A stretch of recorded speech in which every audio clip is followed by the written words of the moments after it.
try again. There we go. What's the good word, y'all? Board your flights. Jets Flight Squad in the building. Yeah. DKBxJets, everything NYJ. We got our boy Italy Gino, and we got Gunny. Everything. New York, New York situation report. Long names. Yeah. Yeah. Tongue twisters. Apparently, my brain's not processing shit correctly just right now. Just That's that quick. because you were watching that Aaron Rodgers to Garrett Wilson connection. Look, It's got you a little tongue tied Yeah. right now. I'm Oh, frazzled man. because we Amen. don't. Fuck The this. shit we usually see in practice looks great, and then we get to the field and it's not. And this time, I know for a fact It's gonna what I'm translate. seeing in practice is going to go out there and happen on game day. Wait, Is that me? who's- Nah, that's got to be Gino. Shit. Yeah, it's got to be Gino because we're hearing you. Okay, there you go. Feedback. Okay. There, man. Go on. I thought I was tripping. I was gonna say I got ventriloquist skills. I didn't know I had. No, you're good. Go on. Hey, how are we? I only got to see like a couple videos, but how are y'all feeling about the draft? I mean, Oh, I'll be shut honest. up, Dark Soldier. I'll be Damn. honest. I initially, when we first went with our first round pick, I'll be the first to admit it wasn't excitement. It wasn't. I wasn't sure what the hell we were doing. It made no sense to me. Why would we, you know what I'm saying, fortify already the deepest position group in pass rushers on our roster? Because we've got a hell of a room full of pass rushers. But, you know, as a Jets fan, like most of us will do, you go and you start watching tape on why we went this route. And, man, I'll be honest, dog. I did not know enough about McDonald to go ahead and be upset about the pick. And after doing more research and looking at this dude, I'm like, what am I upset about? He's probably, and don't take this the wrong way. Love Garrett Wilson, love Bryce Huff, Bendy. love Jade. Yeah, but he's probably the most pure pass rusher we actually have on the roster. In terms of pure pass rusher, put that dude out wide 9 and let him go get quarterbacks. He has a repertoire of of pass rushing moves, and I'm not gonna lie to you, his spin move reminds me of Dwight Freeney so bad. I'm like, man, this. Okay, I apologize, my bad. This is why I'm not a GM. This is why Joe Douglas gets paid to do that job. Because when you look at it again, what was our other option? Just to reach for a freaking offensive tackle. At that point, the top guys had already come off the board. And it sounds like they might have not even gone that route anyway, based off of how much they're talking about this guy. I don't believe that. I think if Broderick Jones was still there, Broderick Jones would have been the pick. But there was no offensive tackles worth picking. I did not want JSN. I've been saying it all along. I think he's freaking overrated. I don't see what everybody's in love with. One freaking season of production out of 3, and everybody is just infatuated with this kid. So for me, I'll pass. And I thought for me the pick was going to be Cansey. I really thought, okay, we need help in the defensive tackle position. You bring in Cansey. He's getting Aaron Donald like freaking, you know what I'm saying, like mocks and comps, and you can see it in his play. But again, you're asking this dude to be a first ballot Hall of Famer based off of college tape. Not everybody can do that. Whereas this kid McDonald, man, you can tell, man, with his length, his range, his speed, his bendiness, right? He's got those traits already that make him an elite, could be elite at this position. And then you go back and you look at the stat line, man. My man had he had 33 sacks, which is first in the ACC, like all time or something like that, something ridiculous. The dude's a dog. Like, he's a dog, and you put him in the hands of a Robert Solomon, and I'm just kind of curious as to what have we seen this dude reach his full potential yet? And I don't think so. So after further review, I got to admit that the draft was okay for me. It wasn't a home run draft, you know what I'm saying? Like, there wasn't nothing to be excited about in terms of what we saw from last year, but that's okay. Not every draft is going to be like last year's draft where you literally nailed it out of the park, you know what I'm saying, with your first 3 picks, your first 4 picks. It's not like that. Like, this isn't Madden, right? Like, you're not going to hit home runs every year, contrary to popular belief. So this year, I think we fortified the defensive line, and we added some very key depth pieces. And then towards the back end of the draft, you wind up taking individuals with high upside, right? You know what I'm saying? You take a gamble on high elite traits, and hopefully those guys can turn out to a couple of starters or depth pieces here and there. So overall, good draft by the Jets. Not as exciting as last year's. I don't think we have the offensive rookie of the year or the defensive rookie of the year on this roster, but we have some guys who could potentially contribute towards our Super Bowl run in that Aaron Rodgers window. What about you, Gino? I think people just need to chill. Like every year, it's not always going to be, oh, we're going to get our next Brees Hall this. We're going to get another linebacker. It's not going to be like that every year. People need to understand that Joe Douglas is looking for people specific, and he is going to fit to their scheme. He's always either going to go with people that fit Salah's coaching staff, fit Salah's defense, fit Salah's offense, and dogs and big guys. They love big guys and they love quick guys. That's what McDonald can bring. Now, I wanted either Nolan Smith or Cansey, but McDonald was my third point there. We got screwed by the Patriots when Steelers went to go trade up, but it is what it is. Like, you got to have a backup plan, and they were trying to trade down. We all know they were trying to trade down really, really hard, and they just went with McDonald, and I'm okay with that. I love how bendy he is. I love how quick he is. He is so fast. Every highlight reel I've seen him, he knocks guys on their asses every single time. How quick he is to get to the quarterback. That's what we need. He's like a Bryce Huff 2.0. I love everything with this McDonald pick. I even love the guys that we got afterwards. Kuntz, the tight end, if he didn't get injured last year, he would have been in the top 3 rounds to get picked. I think it's going to be a steal. He's got the Darnell Washington height, maybe even a little bit taller. I like the Warren pick. I think he needs to sit for a year because of his injuries. But I think he could be a starter eventually. I give it a B. I'm not going to give it a B minus. I'm going to give it a B plus or an A. I give it a solid B because Joe Whitman. I love the Wisconsin pick. I didn't want Schmitz. I didn't want Whippler. I wanted Wisconsin guys. Even Aaron Rodgers wanted McDonald, and he wanted the center through Wisconsin. He wanted both those guys, and we got him. He's so big. He's going to be like one of those guys to where he could either start right away or he could down the line this year. I could really see him, McGovern and him, fight for that center position. I don't want him at guard. I don't want him anywhere else.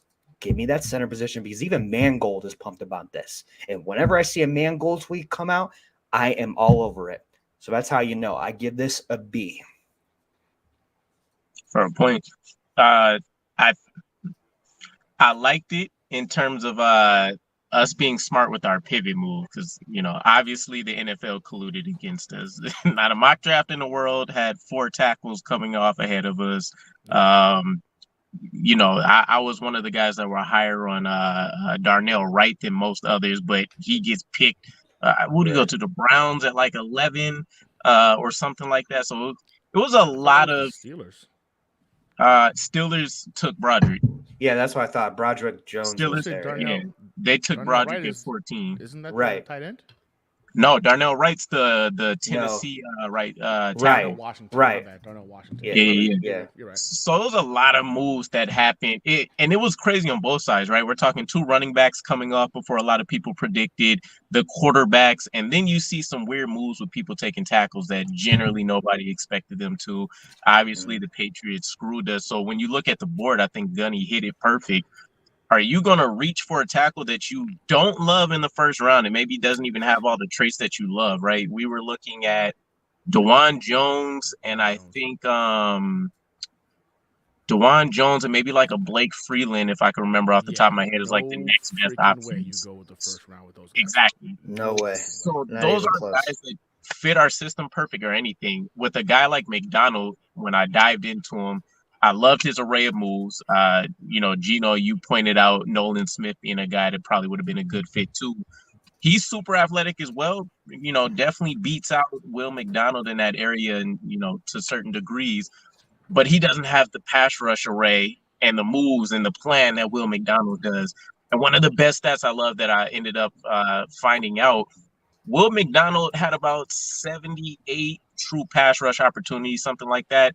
He got to the quarterback on like 39. Basically, one out of every 2 plays, he's smacking the quarterback. Yes. Or he's Yeah, I we know that talked stat about too. it after the pick. Bryce I Huff saw 2.0 that. Oh may my be the God. best comparison out there, right? So Bryce Huff for 2.0.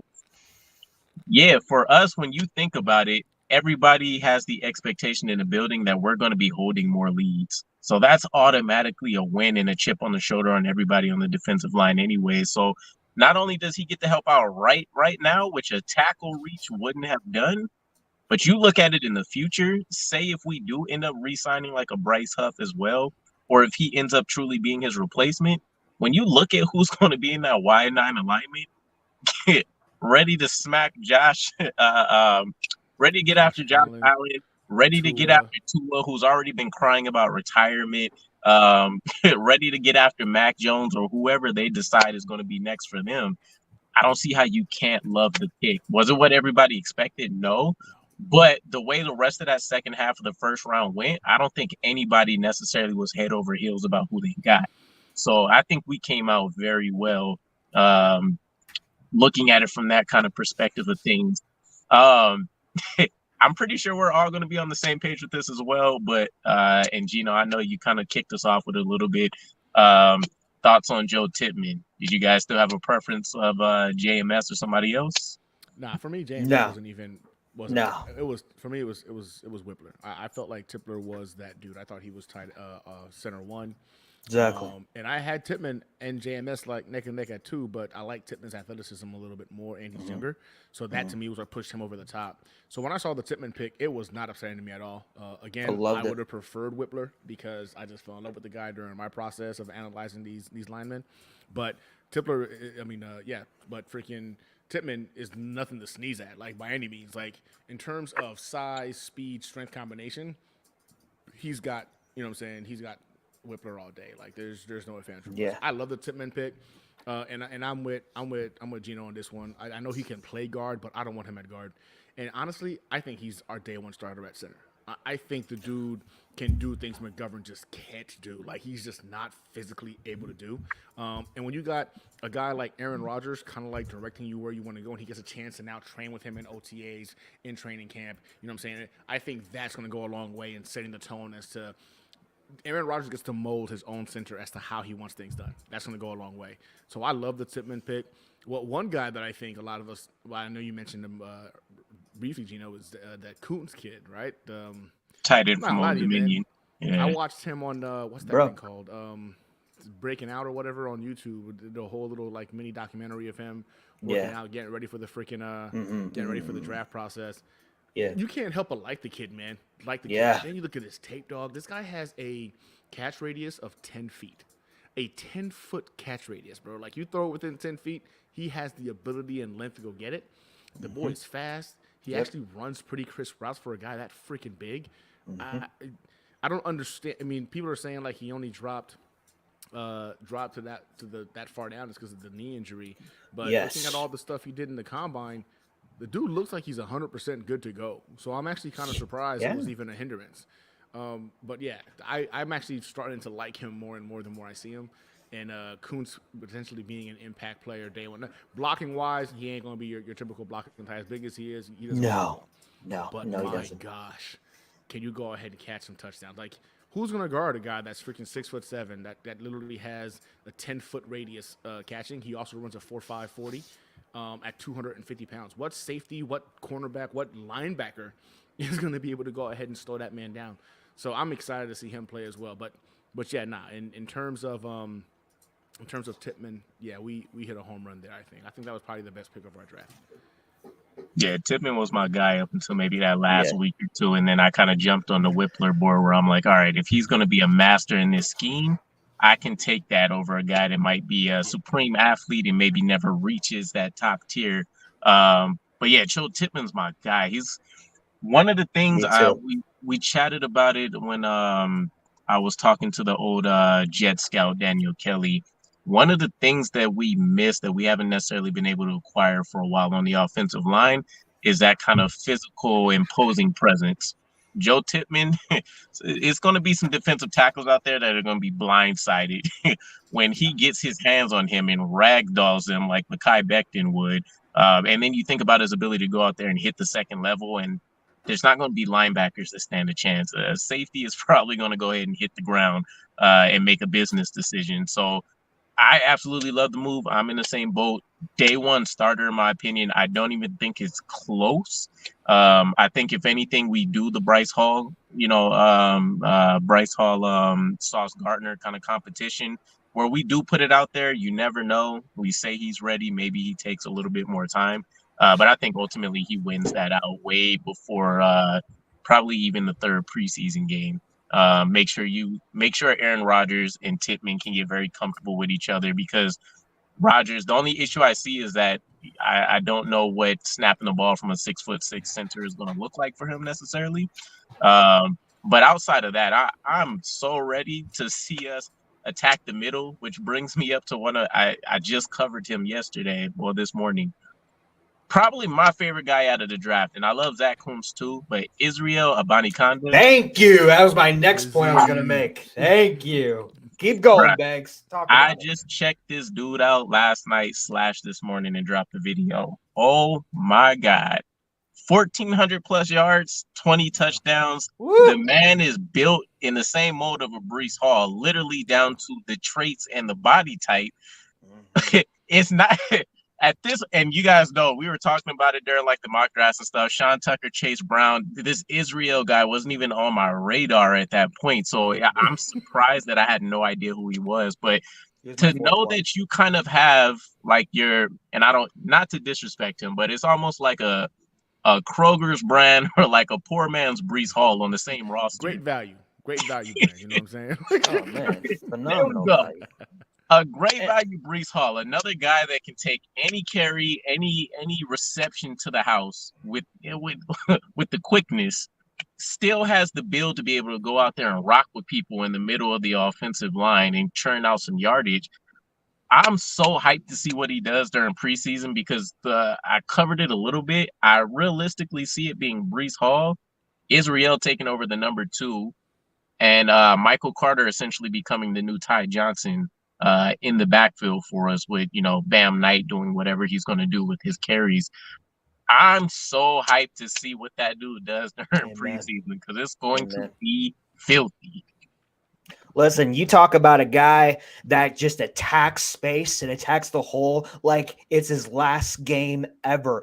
You can't even follow him 20 yards down. He's already there. This guy has athleticism that's not only a LaDainian Tomlinson and a Breece Hall, but every time he has that speed of burst, you can't even touch him. He's so far down there, it's gone. But the best thing about it is he's from Brooklyn. He's a Brooklyn boy. Yeah, we picked a lot of people that's in our own backyard. Warren's from New Jersey, and I love that for him. It's like a Ruckert all over again. Did you see his dad when you got drafted? He's staying home. He's staying home. Like, I love that shit. Izzy is going to fit perfect. He is going to be our number 2. Bam and Carter better watch out. This guy is going to explode in preseason, and he's going to be that number 2. When you have a guy like Breece Hall and Izzy come in there, and he was my 4th guy that I loved, 4th guy that I liked, and I'm excited about this kid, man. I'm so pumped. So not to knock on anybody's parade, I love Izzy too. You know what I'm saying? I love the elite combination of size and speed, right? I think for me, the only thing when I watched his tape after, again, he wasn't on my radar for nothing. I could not talk about him intelligently whatsoever before we drafted him. But just briefly, just looking at some of his tape, man, as big and fast as the kid is, he seems to not do well in contact, right? Like, he's not somebody who's breaking tackles. His yards after the catch is pretty impressive. But, you know what I'm saying, yards after contact was definitely one of the lower stat lines, you know what I'm saying? For a guy at 6 feet, 210 plus pounds, you would think, he's able to go ahead and run through some tackles. So that concerns me a little bit at the next level. Everyone's fast. Everyone's big. That could go ahead and slow him down a little bit. And he was almost a non-factor in the passing game either, right? And for me, that Breece Hall can beat you running, he can beat you passing, he can break through you, he can run around you, he can juke you out. And for me, again, the size and the speed is there when it comes to Izzy. But I think to go ahead and definitively name him like RB2, Michael Carter, we know can break tackles and get yards for the catch. We know he can catch the ball. We know he can run. I like the pick of Izzy. I think he's more of a security blanket while Brees Hall recovers from that knee injury. I think more so it's about his mentality, because I think he's been talking about how he's physically ready to go, but we all know how this works. When it comes to these kind of injuries, it's about that athlete trusting that knee to do what he do, which is cut hard, run through individuals, you know what I'm saying, put all that weight and pressure on it. I think Izzy complements the running back room like greatly. Again, he's a home run threat. Any given time he touches the ball, he can be gone. But I don't like that you don't have enough wow factor from him in the passing game. And for a guy, if you're that big, in my opinion, you need to be able to go ahead and hit individuals and run through them. And again, maybe at the next level, they teach him how to lower his pads and run through people. But he's more of a finesse big guy to me, which is, I'm not saying it's a bad thing, but when you see Brees Hall doing all of it like you said before, Gino, similar size, I'm like, why are you afraid to go ahead and, you know what I'm saying, run through some motherfuckers if need be? So I'm excited to see Izzy. I'm not knocking the pick. I still feel like Michael Carter, in terms of being more well-rounded, offers us a little bit more, even though he doesn't have the level of athleticism that Izzy has. Fair enough. A 4.26. Yeah. So there was scouts that they love their hand clock time. Somebody said he ran like a 4.3 or sub 4.3. I can't necessarily disagree. I know from when I did my breakdown, pass protection isn't going to be a strong suit. He definitely doesn't play like a guy that's 217 in terms of pass blocking. His receiving ability is there. It's not like he can't do it, but I think he had like 40-something career receptions. Wasn't crazy yardage. I think maybe like just shy of 500. So it's one of the questions I had for sure too, why his receiving yardage maybe wasn't a little bit better, why he wasn't implemented in the receiving game as much. But I think the physicality is there. It's not on a Brees Hall level for sure for me. And I would say Michael Carter's rookie season is probably better than anything I've seen from Israel in terms of breaking tackles so far too.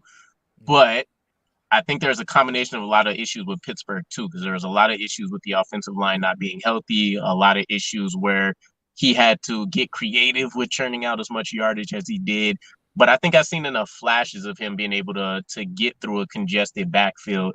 I'm comfortable with it. I'm sure Taylor Ombre, the running back coach, will end up getting some of those kinks worked out with them. But I think if we're not looking at Brees Hall, he's 100% like year 3, a definitive starter on this roster for me. So to see that we got him now in his first year role is probably going to be a first and second down running back that hopefully just takes the top off of a lot of those runs. If nothing else, he just gets us solid yardage,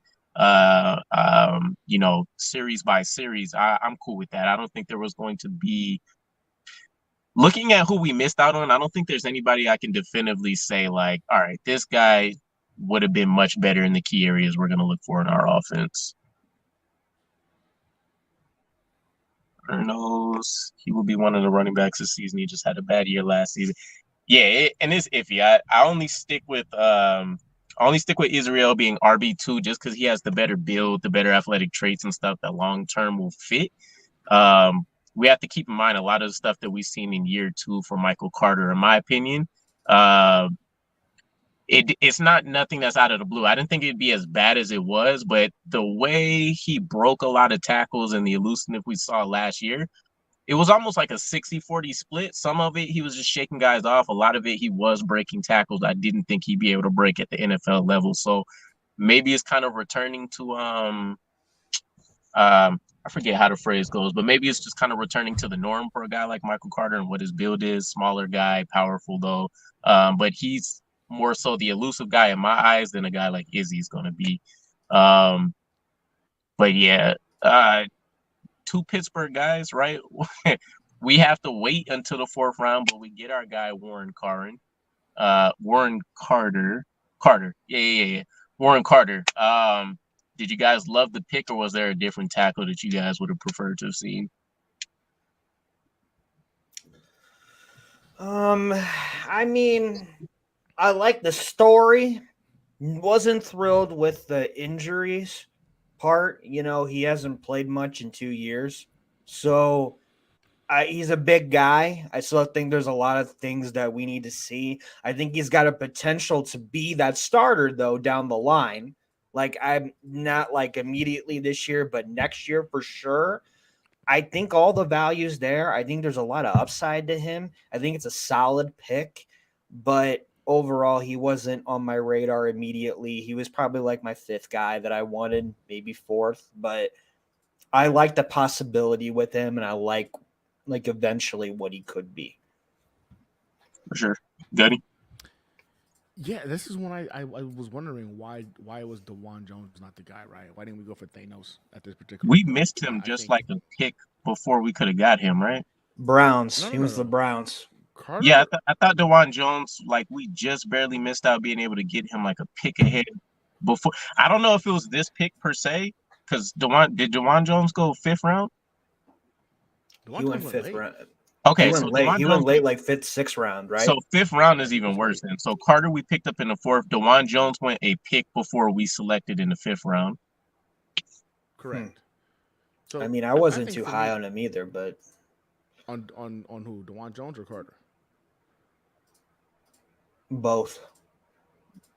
I mean, But at that point, is when what you're it at the is. bottom of the barrel, right? You got to go ahead and pick. And I thought to me, Right. DeJuan Jones' length and size, the ability to go ahead and go, what was it, like 400 something snaps, not giving up a sack. Yeah. You bet on that. You bet on that, right? And he was healthy, right? So for me, Carter, I don't see, this isn't a Joe Douglas kind of guy, right? You look at his RAS score; it's nothing that's impressive. He doesn't really have an elite trait. He's older. Oh, He's yeah, an we older traded prospect as well, right? That's right. He's coming off of a torn meniscus. You know what I'm saying? And when he was healthy, he was a liability in the run game, man. Like for me, I never thought this guy would be on the Jets. But again, I'm not the general manager. I don't know. Maybe there's something, and I gotta trust Joe sees something in an offensive lineman specifically that like he analyzes and thinks, okay, boom, this guy can go ahead and be a legitimate starter. I don't see it. The majority of folks apparently don't see it either. It's not just me. It's not just you guys. You're all saying the same thing I'm saying. It's just like, yeah, you know what I'm saying? Bottom of the barrel, we had to get somebody in there. But for me, he's a liability in the run game. He's older as well. He's an older prospect. And I don't know, man. And he also struggles, like, if defenders get outside of, like, his frame and whatnot, like, outside of his hands, he struggles to go ahead and, recoup or to get back, right? To kind of, like, recover from that. His athleticism is beyond subpar. I mean, again, I don't get it. I guess at the end of the day, he's got long arms, long legs, and they're going with that. His hands and his feet, you know what I'm saying, are probably his better traits, right? He's got control of that, understanding how to go ahead and make them work together, which is a good thing, right, for staying stable. But again, he was a liability in the run game for me. And 24 years old, 25 years old, coming off of a torn meniscus. Other than him being a team captain, I really didn't see why we went this route for the offensive line. Fair enough. I'm not sold. Knowing that DeJuan Jones came off just before us stings a bit as well, especially because we all thought DeJuan Jones was clearly at worst going to be like a 2nd round guy. Granted, DeJuan Jones isn't the best scheme fit. So when I looked into Carter Warren, or Warren Carter, whatever it is, but when I looked into him, pretty much what Gunny said, right? Pretty clean hands, pretty clean feet. He's definitely a better pass protector than he is going to be a run blocker. And that might be his trend for his entire career. 25, it's tough to see a guy that old already. So I'm curious how much more he's going to necessarily develop physically. Although I will say I don't think that's necessarily a problem for him. So when I looked at him and broke down everything he did well, he reminds me a lot of I could see him essentially being like Benny, what's his name? Benajan. I forget how the hell you say his last name. Benajanala, some shit like that. I don't know. Either way, the tackle that we had picked up a while ago, I want to say from like years ago from the Jaguars, I think it was. I think that's probably his best pro comp, but it's still a curious pick because he's only been a left tackle. He's had experience on the right side, but it hasn't been necessarily as like a true right tackle. So when I look at him, the immediate fit as well as long term, You have Dwayne Brown and our new rookie that have only really essentially played left tackle, which means you're either betting that Mekhi Becton is going to be able to switch sides or that Max Mitchell wins a competition, which is essentially against nobody. I can't name you who Max Mitchell's actual competition is right now because we have two left tackles and Mekhi Becton, who probably isn't going to want to turn into George Fant all of a sudden. So I don't know. Maybe he's just destined to hit practice squad year one. We'll see how the depth chart shakes out next year, and then I don't know. If it's not for the injury, I still think we're talking about him maybe being like a third round pick, but it was just a really weird draft for the tackles overall. And I don't remember who came after him either that I necessarily was dying to get outside of a guy like Connor Galvin, who's younger, a lot more of a athletic freak than a guy like Carter Warren was. So I don't know. Everything about it was risky, but for a guy like this, I don't see him being the long-term answer at left tackle, even if he hits his ceiling. Yeah, I agree with that. He was easily the least favorite pick of this draft for me. Like I like you said, I don't see where he really fits in. That's another good point too. You just brought up DK, like the lack of versatility with this guy. Like I understand if he has a low RAS score, but he can be moved across the line, then we can understand. All right, boom, we got a swing tackle, potentially a George Fant replacement at swing tackle. But my guy can't. We know left tackle is predominantly where he's comfortable at. I don't know. Didn't understand the pick, and even as I tried to go ahead and be the positive Jets fan and find reasons to say, yeah, this is why we went this route, I still couldn't do it. So, hey, like I said before, though, I'm not Joe Douglas, right? So hopefully there's something he sees in this guy that we all just can't see that brings value to this roster, and we probably won't be able to see it until freaking until game day. Yeah, I'm hoping best case scenario, because again, it's a day 3 pick, so ultimately I can't be mad even if he never ends up seeing the field, right? Most of these guys aren't going to, but usually in day 3 you also at least try to get guys that have special teams value or something like that, and like he's not lining up just to be a special teams lineman. So again, odd fit, but moving into a guy that has an abundance of versatility, Jerick Bernard Converse. What do you guys think about the boy out of LSU? I think overall this guy has a lot of versatility in a lot of positions. He could play corner, he could play safety, he's a D-back. I like what he did with LSU. My partner Jude Jets, other couple shows that I have, he loves this guy because he's a big LSU fan. This guy is athletic, he covers well. The only thing is his ability to keep going. He gets really what is it? Not energetic. He loses. He breaks wind easily or loses. I'm trying to figure out how to say that. I think conditioning. He's not really good with the conditioning part, but that can be worked around. But I like his versatility. My bad, I had seen it coming. I like this versatility with it though. I think it's a solid pick, and I think it's just an extra training camp body. Hope he makes the team. But yeah. Special teams, maybe. Before you go, Gunny, Nathan, I hate you because I forgot when I seen Jalen Duncan's name like a round or two after. I was like, what?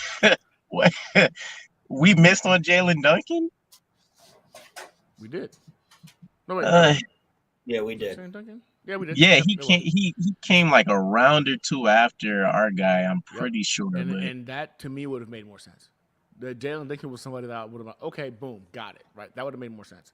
I know, granted, he gave up a lot of sacks in college. I think that could be the reason why they went off of him because he put up a lot of sacks. So, I'm trying to think. I don't remember the numbers off the top of my head, but Carter Warren's career numbers were something like 79 quarterback hurries. Damn,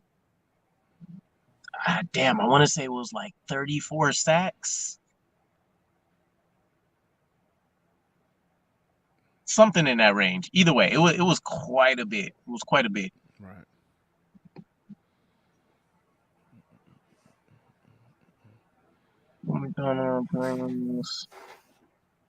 Facts. Let's go Wild Wave. Yeah, my bad though. No, you're good. I had a brain fart. You Bernard were Converse? diving into damn, who the hell were we just talking about? Oh, we were talking about Jerry, but LSU. I think Gunny was getting ready to LSU. break down one of the tackle things or something. No. No, we were I thought it talking was about Converse. LSU. Yeah, Converse. I was done, and then you had a mental breakdown or something, and then now it's Gunny's turn. He said Yeah, mental some of these breakdown. picks are hurting me. Now that I'm thinking back on it. Yeah, like it hurts a little bit. I'm not gonna lie to you. Carter to me was I can't get behind it. I just don't get it. But not for Converse though. Yeah, man. What 6'1", 200 pounds? My guy ran like a 4.39, 3.8, 40 in the 40-yard dash. Ridiculous freaking rascal. I think had like a 42-inch vertical jump. Just a freak, right? Just a straight freak. One thing that a lot of people don't know about him is that he originally came in, I think, in Oklahoma as a safety, right? Yeah. So he was a safety Right. in Oklahoma before he transferred to LSU. And I think when you look at this pick, man, this is a guy who can play that hybrid role. He's again a bit of an older guy. Yeah, I think he's like 23, maybe 24, either going on 24, something like that. So again, somebody who's experienced, understands how to read offenses, and I kind of see him as being a special teams guy, rotational safety, right? Again, with that combination of speed and size and length, he's able to go ahead and do some things to help out the defense on some long snaps. And again, as somebody who's going to go ahead and track down freaking punt returners and kick returners in terms of tackling them and taking them down. I don't think this is going to be somebody who's going to be an impact player for the Jets either. He's definitely a role player, somebody who's going to be. Right. I see a role for him being in special teams, utilizing his speed, his size, you know what I'm saying, his length to go ahead and of course, make some hits. But it wouldn't surprise me at all if you see them throw him in there in specific packages designed to take advantage of that athleticism and hybrid ability to go ahead and both cover and play the safety role. So, yeah. He's 23. Just 23? All right, so 23. Right? Just turned 23. Just turned 23. Okay, then that's not too crazy. So yeah, we needed a safety. We've been talking about it. You know what I'm saying? I don't know if he's the answer, right? I don't think he's the guy that fills that safety concern the majority of us have. But he is somebody again that you're gambling on his just very elite athletic ability and elite traits to potentially be that dude that steps in. But that remains to be seen. We've tried that before and it didn't work out too well. Did not even close. And also when you look at him too, people were saying that he's gonna battle the position. He's gonna make a roster spot. I'm like, yeah, he's gonna battle the position. But did you see all the undrafted people we signed? There's a few steals in there too. There's a few steals in there, I think. Yeah.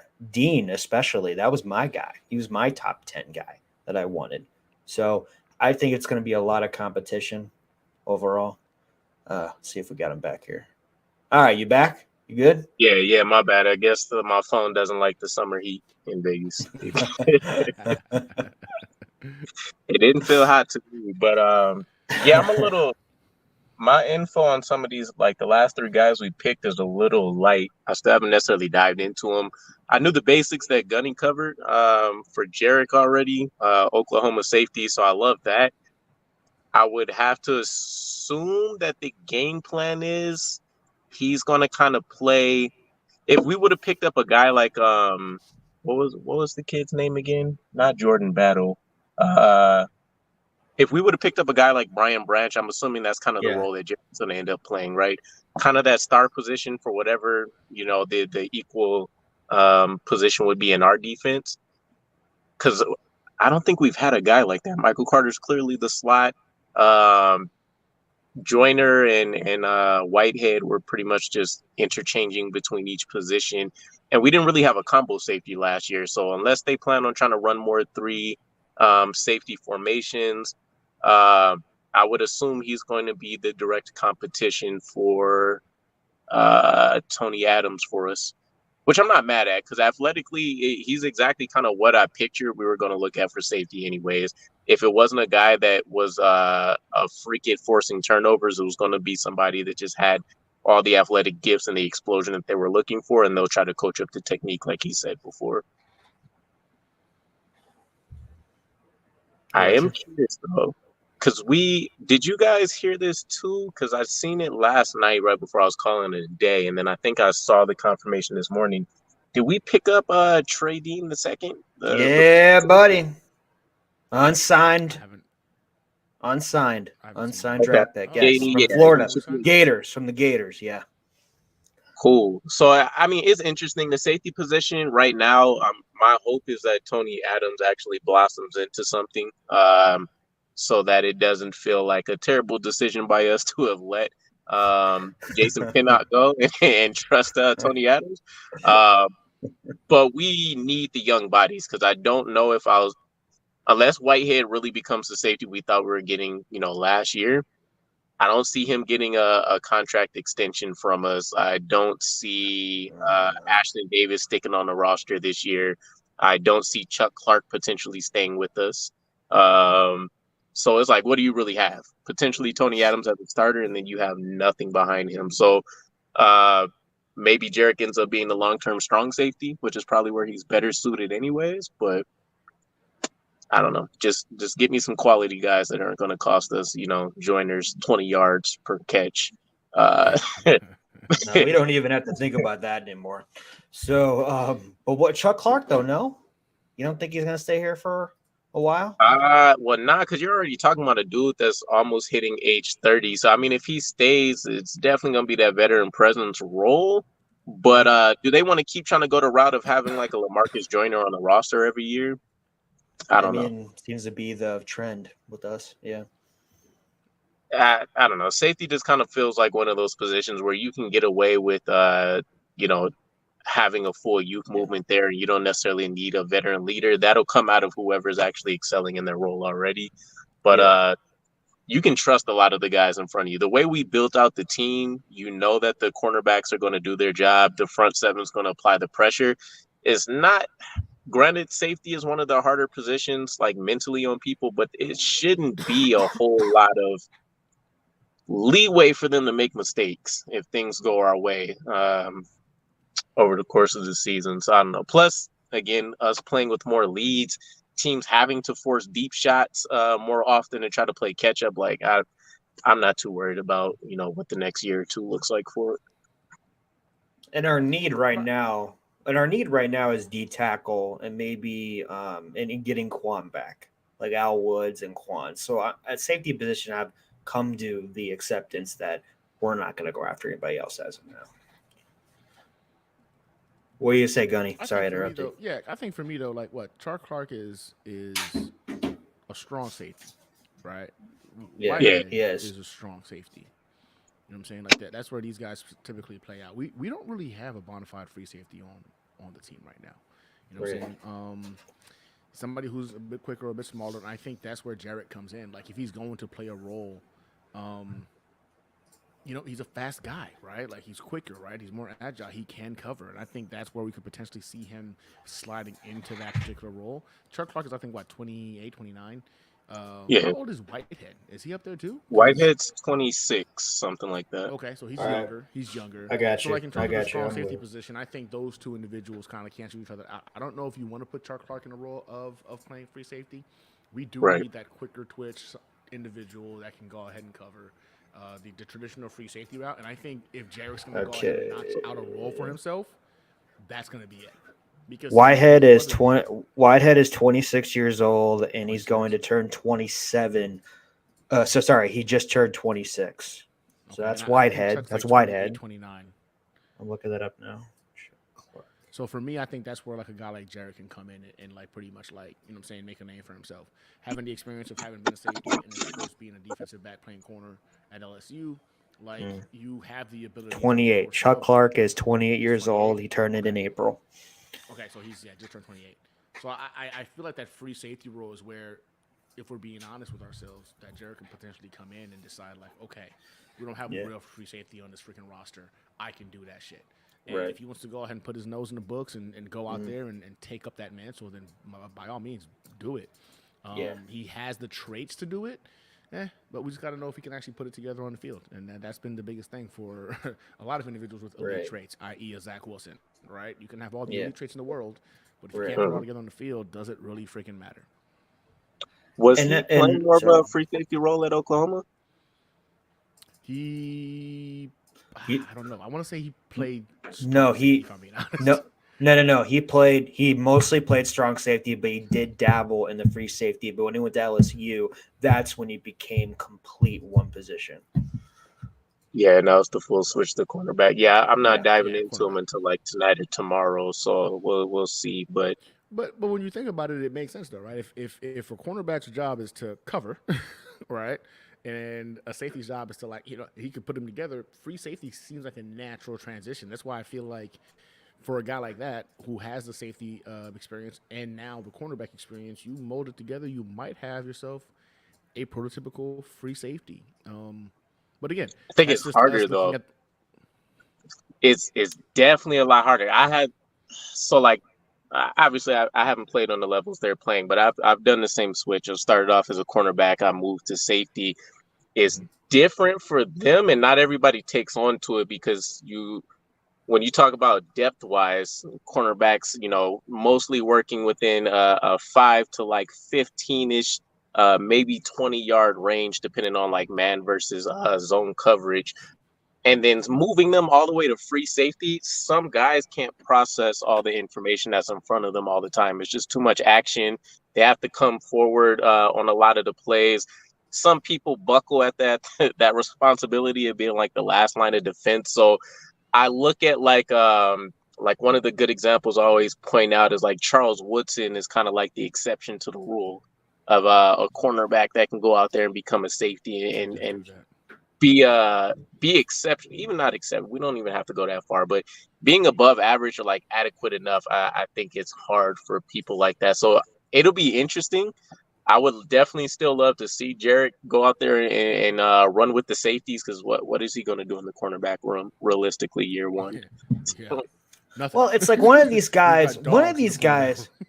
Exactly. One of these guys in the safety position is going to be like a Tony Adams last year. I'm going to come in here, whether it's going to be Dean or Adams going to say it again or Jarek's going to say it again, is I'm going to take one of these guys' jobs. And that's what led to Pinnock being on waivers, a lot of other surprises being on waivers. So if those guys have those kind of impact and mentality, it could happen again this year. It always does. Yeah, it's been a good couple of years for us because we're in a position where we're not having to rely on day 3 and undrafted free agent guys to fill out the roster. Like obviously we still have some spots, linebacker, defensive tackle, safety still. But it's a lot harder to like sit there and say like this guy has a legit chance to go out there and like secure a starting spot, which is cool. But yeah, I don't know. Jarrett will be an interesting project. I can't wait to kind of like dive into his background and all that a little bit more. But yeah, we'll see. I'm assuming safety, if he makes the roster this year and isn't like stuck on the scouting team, he's probably going to be a backup to Tony. I don't see Ashton Davis making the cut this year anymore, as much as that'll disappoint Joe Douglas. I think that's a done deal. Oh yeah, finally. Did I miss anything? What one about time? our linebacker? I know we're coming close on time, but I want to know what y'all take on the linebacker. I think it was Barnes. Yeah, Zaire Barnes. Yeah, I mean, what y'all think about him? I mean, his tape looked okay. I'm a special teams guy. That's all I see in him, right?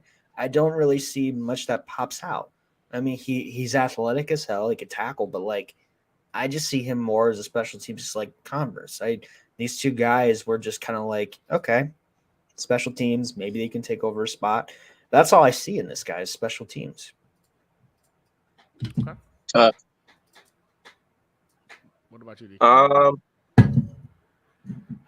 Again, he's one of the guys I'm not fully up to speed on, but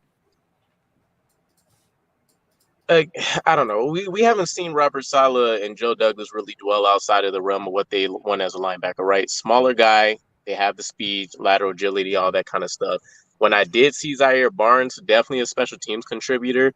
I think he probably ends up pushing Hamza Najmuddin off the roster. If we're being honest, I think that project is kind of coming to an end as well. Yep. Right. So could he potentially be one of the 3 main base starting linebackers down the line? I think he definitely has the potential for that, though. His biggest asset, he's securing his tackles from what I was able to see. And he comes downhill with ferocity. So he's not quite a Quincy Williams, But he's kind of like a combination of all the traits we already see on the roster. So, like, if he absolutely achieves everything he's capable of, I think you're looking at like a Quan Alexander, probably. Not a guy. And to be fair, he also has the way he was used, and I can't remember if Western Kentucky was the actual school. I just remember him being in the MAC conference. But the way he was used is different than most of the linebackers we got picked up. He had a lot of pass rushing ability, but he was also able to do coverage, and things like that early on. So he's intriguing to me as a guy that we probably won't see a whole lot of in year one. But this is a classic staple of like of having a guy like in, these are different positions, but like a Jimmy Ward, a Dre Greenlaw, like this screams one of those type picks to me where nobody else is really expecting a whole lot. Year 2, year 3, you're talking about a guy that's making most of the plays on our roster. I couldn't agree with you more. I do believe that this could potentially be National Dean's replacement, right? But the thing I liked about this kid the most is 93 tackles, 4.5 tackles for loss, and 1 sack last season. 93 tackles. I love the upside of this kid because I look at him as being a tackling machine. He doesn't miss. Like, he's a sure tackler, and he does have that speed to go sideline to sideline. As we're seeing our boy right now, freaking Mosley, he's old, man. Like, he's getting older. That sideline speed is no longer existent. He's one of those guys that plays with high IQ and takes that to his advantage. And I think having him, a legitimate linebacker, sit behind C.J. Mosley, even if he's on special teams to begin with, be able to learn from that guy to go ahead and couple his athletic ability and physical skill set with the intangibles of a guy like freaking C.J. Mosley, I think goes a long way. And I do believe he's a capable starter in the future. I just love the fact that the kid doesn't miss. When he goes to hit you, he's going to hit you. 4'5", 40, 235, 240 pounds. That's impressive. That's very, very impressive. So yeah, man, I like the pick. But I do believe that, starting off, definitely most likely going to be a special teamer unless he really blows up in camp and shows us he's able to go ahead and play at this level now. But again, another older prospect, right? I think he's also like 23, 24 years old. And I think he only has like maybe 28 career starts to his name. Yeah, so something like that. There's some concern there, but again, he has 24 starts to his name. Yeah, 24 starts, my bad. So 24 starts to his name, right? So you're talking about a guy who's coming in, and he has a high ceiling, but can he freaking achieve it, right? And that's what it all boils down to. But he's coming into a great situation, to potentially hit that ceiling. But his floor is definitely a special teams player, probably a really, really good one too. He is going to turn 24 in September. Yeah, not too bad. I'm surprised we did go with a lot of guys that were a little bit closer to like that 25 range in age. Right. I was surprised by that. Yeah, too. But that's the new era now. I mean, people stay that 5th year because of COVID. So they're going to get a lot of these guys are going to be turning either 24 coming in, 25, 26. You know what it is? When we picked up Israel, who's barely turning 21, they were like, "That's the offset. That's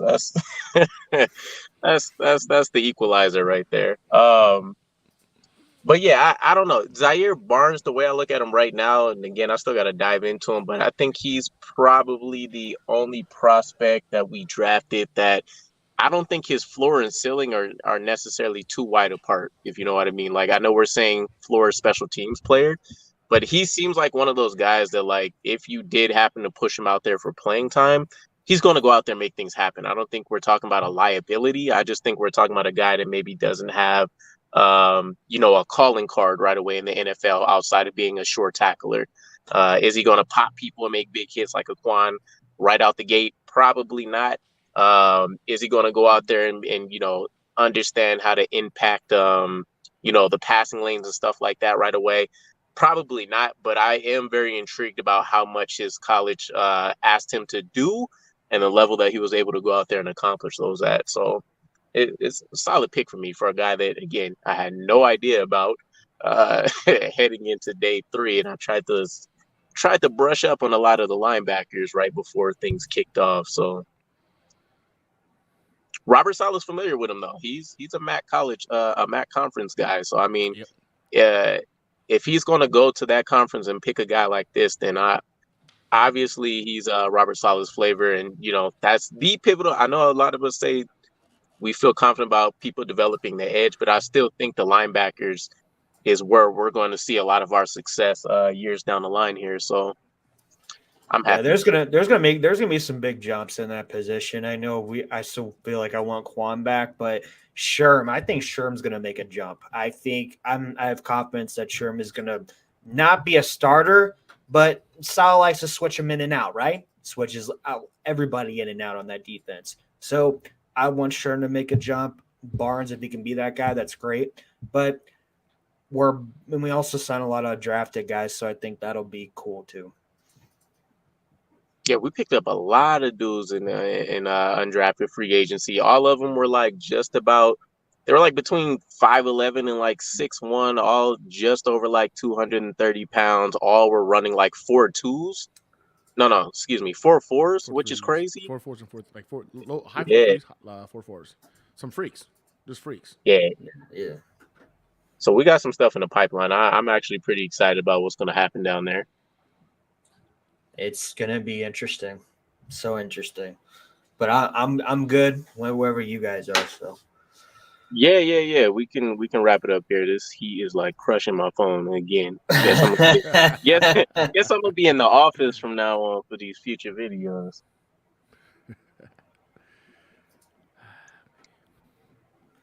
All right. Well, I guess what it boils down to, guys, is at the end of the day, one of the biggest takeaway from this draft is, yes, the team added pieces, but every player on this team got elevated this season with one major freaking acquisition this offseason, Aaron freaking Rodgers.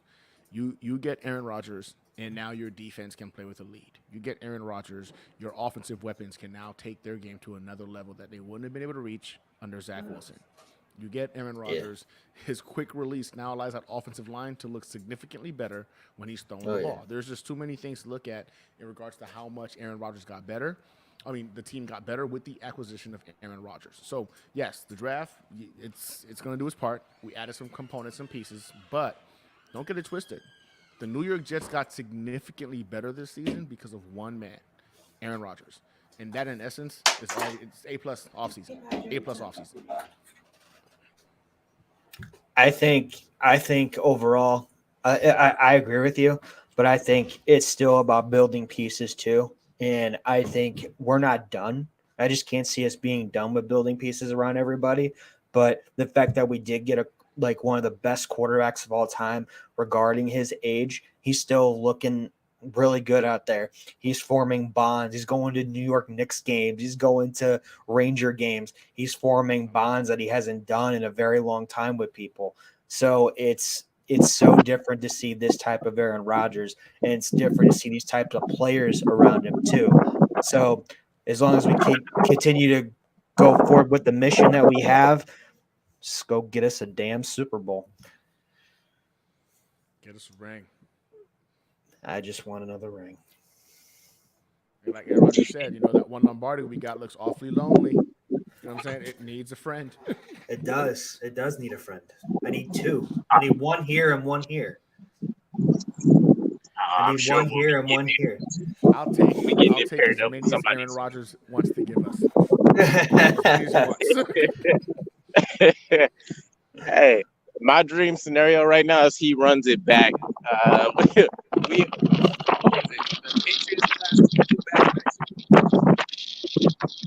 Gunny, I can't. Not Gunny. Sorry, DK. I can't hear you at all. DK, I can't hear you, brother. It's something about wind. Yeah, it's just wind. That's cool. Hey, boys, I got to jump off here. I got to get prepped for a quick meeting real quick. Yep. Good to see you guys. Chopping it up with you guys. Next week, baby. Same time, same place. Y'all have a good one. Take Flight Squad out.